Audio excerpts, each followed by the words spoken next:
Presidente. Antes de mais, cumprimentar os nossos convidados, a doutora Catarina Roseta Palma e a professora doutora Cláudia Dias Soares. A Constituição da República Portuguesa consagra o direito a um ambiente humano e ecologicamente equilibrado. E a Lei de Bases do Ambiente de 1987 constituiu um importante instrumento para se alcançar este direito. Efetivamente, isto não foi plenamente atingido, e não foi plenamente atingido por culpa da própria lei, ou pela filosofia que estava subjacente à lei, mas porque sucessivos governos foram desresponsabilizando o Estado das suas tarefas na área do ambiente, minimizando o papel do Estado, fragilizando a sua capacidade de ação, em vez de fortalecerem. Só a título de exemplo, e conhecem com certeza, a nível das funções de vigilância, fiscalização e conservação da natureza, existem menos de 200 vigilantes da natureza em Portugal, para 750 mil hectares de áreas protegidas, ou seja, um vigilante por mais de 4 mil hectares, o que é perfeitamente ridículo. Ora bem, agora o Governo, apesar de ter continuado esta prática de minimização do papel do Estado, pretende alterar a filosofia na Lei de Bases do Ambiente. E a senhora doutora Catarina Roseta Palma resumiu isto muito bem na sua intervenção, dizendo que antes e agora, com a Lei de 1997, a filosofia era diferente. Estou a citá-la. Havia uma filosofia de regulação direta pelo Estado, intervenção direta do Estado, mas que agora, com esta lei, se substituiria esta regulação e intervenção direta do Estado por instrumentos de preço e de mercado. Foi assim que disse. Porque, alegadamente, isto permitiria alcançar os mesmos objetivos com custo menor. Ora bem, nós já ouvimos este discurso noutras áreas, que não no ambiente, com resultados desastrosos. E vou-lhes dar apenas um exemplo para refletirmos conjuntamente. A desregulamentação que ocorreu nos mercados financeiros a partir de 1970 e acelerando a partir de 1980 e nos anos seguintes. A banca foi desregulamentada, a sua atividade também foi.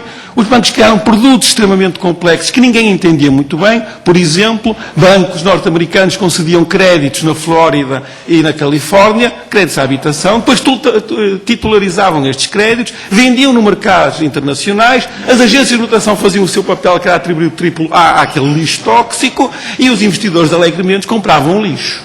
Isto ocorreu durante anos, foi crescendo, até que aconteceu aquilo que nós vimos há poucos anos atrás nos Estados Unidos e que depois espalhou por todo o mundo. Alegadamente, os defensores da substituição da regulação do Estado pelos papel pelos mecanismos do mercado defendiam nos anos 70 e 80 que o mercado tomaria conta da situação e que tudo correria bem. E o resultado não foi esse. O resultado foi o que vimos, uma crise financeira que rapidamente se tornou económica e social, espalhou-se por todo o mundo e estamos hoje a pagar as consequências disto. E quando tudo colapsou, o Estado, que se devia abster de intervir, cujo papel devia ser minimizado, foi chamado a intervir. Lembro que depois da falência do Lehman Brothers, nos Estados Unidos foi feita uma injeção de 700 mil milhões de dólares para salvar o sistema financeiro, para retirar aquele lixo todo financeiro que lá se encontrava.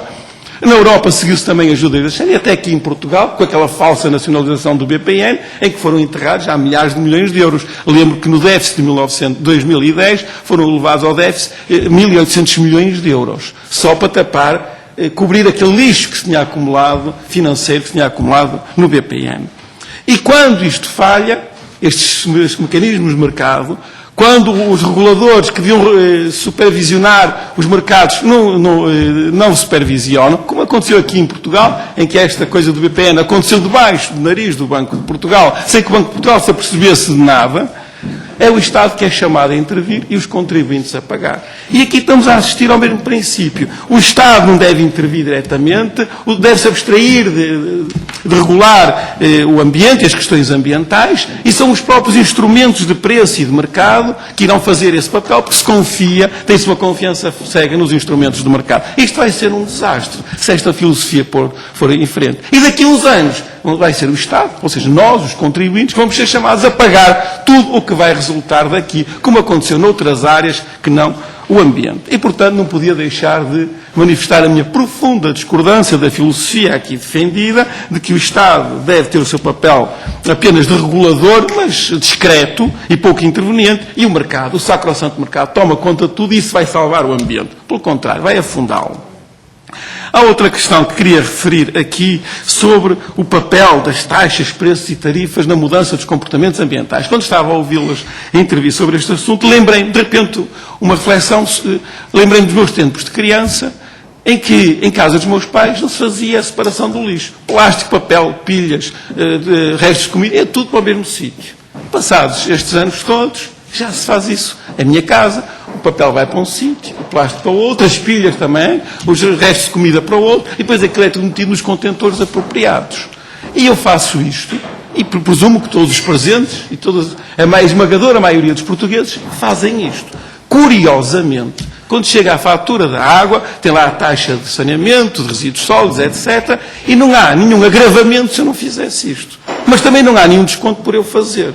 Apesar disso, milhões de portugueses, milhões de famílias portuguesas, sem receberem nenhum benefício pela separação do lixo, aquelas que fazem, nem nenhuma penalização pela não separação, aquelas que não fazem, a esmagadora maioria dos portugueses fazem isto. E em apenas algumas décadas houve uma mudança de atitude profunda, sem os tais mecanismos de benefício ou penalização, apenas através da educação ambiental. E gostava de enfatizar este ponto. A maioria dos portugueses faz esta separação, sem que tenha qualquer penalização se não a fizesse, e nem tendo qualquer benefício direto nas suas contas de resíduos sólidos ou de saneamento, se fazendo.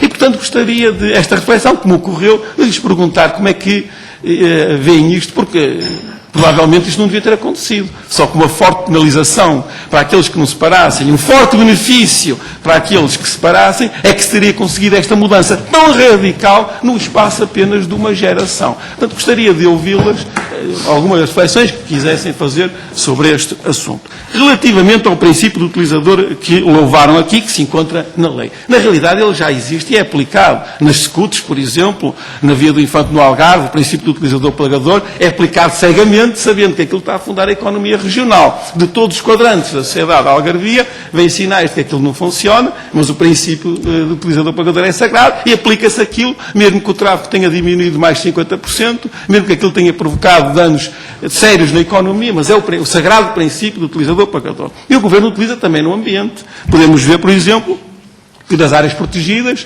também são cobradas taxas, preços e tarifas aos habitantes daquelas áreas, que vivem lá desde tempos recuados, mesmo antes de existir aquilo ser classificado como área protegida, e sempre viveram em harmonia e desenvolveram as suas atividades económicas tradicionais naquelas áreas sem problemas. Agora, se tem uma capoeira e quer reparar a capoeira e vive numa área protegida, tem que pagar uma taxa. E isto só hostiliza e leva a que os habitantes destas áreas protegidas tenham hostilidade relativamente a estas questões. Não se pode hostilizar as populações das áreas protegidas, têm que ser ganhas para a proteção do ambiente, colaborando com o Estado na proteção das áreas protegidas, porque eles também são beneficiários disto. A imposição de taxas, preços e tarifas por tudo e mais alguma coisa hostiliza as populações e, em última análise, leva à desertificação do território que se pretendia proteger.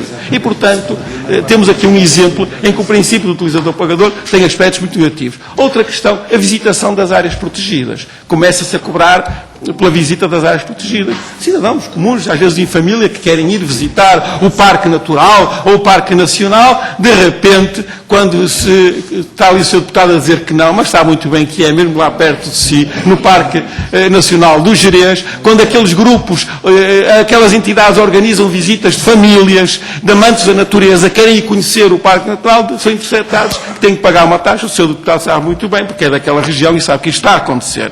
E isto só hostiliza também as populações. Em vez de as chamarem às áreas protegidas, o contacto com a natureza, a educação ambiental, penalizamos. Portanto, temos aqui exemplos, muitos exemplos poderíamos dar sobre a utilização sobre a aplicação do princípio do utilizador-pagador com um aspecto negativo. Portanto, compreenderão da intervenção que discordamos desse princípio, assim como a mercantilização da natureza. Mas terminava, até porque o Sr. Presidente já me está ali a fazer uns sinais, terminava deixando-nos aquela pergunta sobre a separação do lixo e como é que se conseguiu, ao fim e ao cabo, no espaço de uma geração, fazer uma mudança tão profunda nas habilidades, sem nenhum desses mecanismos que aqui foram referidos. Muito obrigado.